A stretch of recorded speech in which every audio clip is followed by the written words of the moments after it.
Sometimes in life, the most difficult decisions are not about beginnings, but about endings. We often focus on how relationships should start, on the love, commitment, and the hopes we build.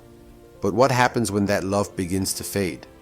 What happens when the connection that once felt unbreakable slowly deteriorates, and you're left wondering, is this it?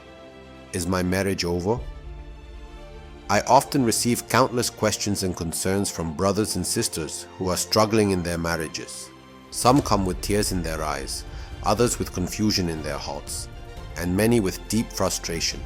They ask, how do I know if my marriage is over? This is not an easy question to answer, but there are signs that, if we pay close attention, may guide us toward understanding the state of our relationship. Before diving into those signs, let me share a story. A brother came to me recently and he sat down, visibly distressed. He said, "Sheikh, I don't know what to do. My wife and I barely talk anymore. When we do, it always ends in an argument. I feel like we are two strangers living under the same roof." This brother's words resonated with me because they echoed what so many others have expressed before. What he was experiencing was not just about arguments or communication breakdown, it was something deeper, an emotional withdrawal. When the love and compassion that once existed between a couple begins to erode, it is often replaced by silence, indifference, or even resentment. And that brings me to one of the first signs that a marriage may be nearing its end: the loss of mutual respect and love. In Islam, respect is the foundation of any relationship, especially marriage. The Prophet Muhammad, peace be upon him, said, "The best of you are those who are best to their wives." This respect is supposed to flow both ways, creating a bond that is built on kindness, understanding, and compassion. When respect is gone, when words between spouses become harsh, dismissive, or cruel, that is a dangerous sign. I remember another case where a sister came to me, explaining how her husband, once so caring, now spoke to her with disdain. She said, "Sheikh, I feel like I no longer matter to him. When I speak, he doesn't even look at me. When I ask for help, he turns away." This type of emotional neglect and lack of acknowledgement is a powerful indicator that the bond of marriage is weakening. Love is supposed to grow with time, but when it fades and turns into indifference or bitterness, the relationship suffers greatly. Another sign to look out for is constant conflict. We all know that no marriage is free from disagreements. In fact, disagreements, when handled with patience and wisdom, can strengthen a relationship. The Quran teaches us to resolve our disputes with understanding and to approach one another with gentleness. However, when conflict becomes the norm, when arguments are a daily occurrence and neither partner seeks resolution, this is a clear indication that the marriage may be in serious trouble. Let me share a story of a couple I once counseled. They had been married for 10 years, and during their early years, their disagreements were few and far between. But as time passed, their arguments became more frequent and more heated. The wife would come to me and say, "Every conversation we have ends in a fight. We can't even talk about the simplest things without it turning into a battle." The husband, on the other hand, felt like his opinions were never heard and that his wife was always criticizing him. What they didn't realize was that their arguments were no longer about the issues at hand. They had become about winning, about asserting dominance. They had lost the ability to listen to each other with compassion. In such cases, conflict is not just about a disagreement over a specific issue. It becomes a reflection of deeper dissatisfaction, unmet needs, and unresolved hurts. When neither spouse is willing to step back, reflect, and work toward peace, it may indicate that the marriage has lost its harmony. Constant conflict without reconciliation chips away at the emotional and spiritual connection between spouses. In addition to conflict, another sign that a relationship may be over is the breakdown of communication. Communication is the heartbeat of any marriage.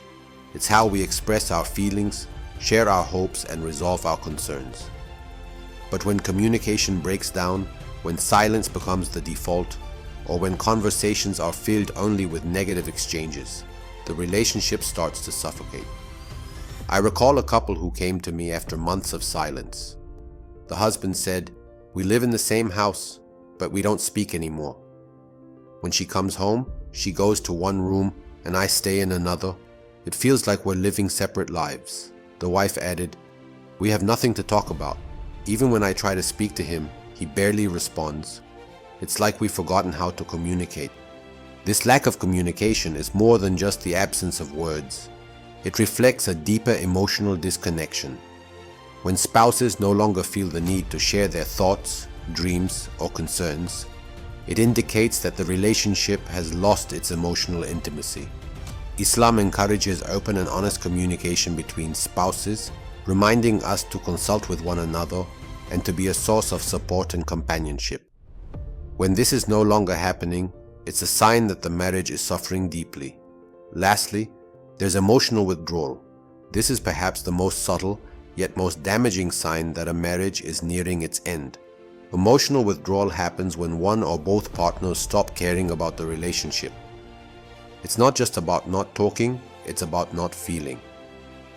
One spouse may become indifferent to the needs, feelings, or well-being of the other. Let me share a final story that illustrates this. A sister once came to me and said, "My husband no longer cares about me. I try to talk to him, but he doesn't listen. When I'm upset, he doesn't ask what's wrong. It's as if he's emotionally checked out of the marriage." This emotional withdrawal can be more painful than open conflict because it shows that the connection that once held the relationship together is no longer there. In such cases, emotional indifference can be more harmful than anger or frustration. At least in conflict, there is still a desire to engage, to be heard. But when one or both partners become emotionally absent, it's a sign that the bond may be irreparably damaged. I want to remind everyone listening that while these signs may indicate that a relationship is in trouble, Islam provides us with guidance on how to navigate these challenges. Divorce, though permissible, is not encouraged. The Prophet Muhammad, peace be upon him, referred to it as the most disliked of permissible things. However, when a marriage no longer serves its purpose, when it becomes a source of constant pain, conflict, and emotional distance, it may be time to consider whether separation is the most compassionate and wise choice. In every case, I encourage couples to seek reconciliation first. The Quran advises us to seek counsel, to involve family members if necessary, and to make every effort to restore peace and harmony. But if, after sincere efforts, the marriage continues to deteriorate, Islam offers the option of divorce as a last resort, recognizing that sometimes parting ways is the best path for both individuals. Brothers and sisters, marriage is a sacred bond, but it's also a relationship that requires effort, patience, and care. Recognizing the signs that a marriage may be over is not about giving up. It's about understanding when the relationship has reached a point where it can no longer fulfill its purpose. If you find yourself experiencing these signs, loss of respect, constant conflict, breakdown in communication, or emotional withdrawal, it's important to seek guidance, to reflect deeply, and to approach the situation with wisdom and compassion. May Allah guide us all in our relationships, grant us patience in times of difficulty, and help us make the right decisions when faced with challenges. And may He bless all of our marriages with love, mercy, and tranquility. Ameen.